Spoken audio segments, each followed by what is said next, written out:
at some point in the next couple of weeks, I would expect Jim Boeheim to retire, don't you think, Joe?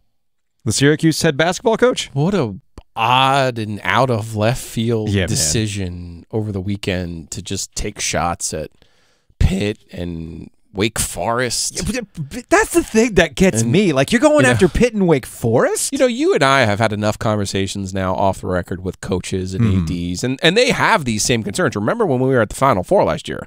All of these coaches had concerns about NIL. But the way that Jim Boeheim went about it with Pete Thamel at ESPN to be like, as if it was 1986, I know. And Georgetown and St. John's were getting Patrick Ewing and Chris Mullen at St. John's through ill-gotten means or something. We don't spend a lot of time talking about Syracuse basketball. Why For good would reason. we? Why would we? But I'll say this. Jim Boeheim this particular season is past his sell-by date when it comes to coaching college basketball. And he's actually been an embarrassment, not just for Syracuse in the way that he has handled himself with the media this year, but he's also been an embarrassment for the ACC. You can't just out of nowhere accuse. Well, here's the not that he cares about the ACC. He doesn't care about the ACC. I'm just saying it from the perspective of the way he talked about Wake Forest and Pitt, and I know they're buying basketball teams, completely divorced from the reality of that he has a big name booster at Syracuse who's been on record talking about, oh yeah, I got like $1 million to make sure that we can keep our recruits. It's all part of it, man. It's all part of it. And I wish that ACC coaches would start giving away the actual game, because there's nothing wrong with NIL.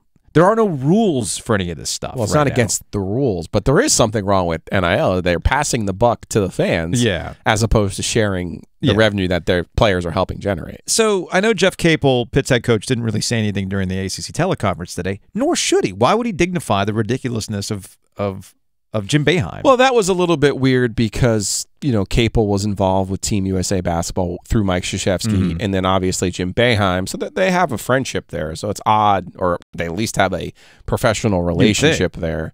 So that was, again, it was just completely odd. And I don't mind saying I reached out to Steve Forbes. I'm like, where did any of this come from? Like, do you have beef with Jim Boeheim? And as Forbes said on the teleconference, no, like I like Jim. I'm friends with Jim, and I don't know what. I was trying to watch Netflix, is what he told me. Yeah, like I was just trying to relax. I don't know where any of this stuff came from. But what I'm getting at with a Forbes or Jeff Capel or any other coach in college basketball or football who gets caught up in this coach is mad because you bought your team. At this point, I want a coach to say, hey, I would like everybody to understand that the coach who is whining about the current state of college athletics is telling you that he's not interested in evolving. This head coach is not interested in being in the mix for top recruits. This is the game now. This is how you have to evolve. Just like the game used to be, you get the high school coach on your staff, or you give the parent a job, or you give the parent the money for the IYBL basketball league team that he's coaching for Nike. There's always ways to the game. The game has evolved. If you cannot get with the new game, then you should get out. Mike Krzyzewski did. Roy Williams did. Jay Wright did. What the hell is keeping Jim Boeheim at Syracuse other than stubbornness?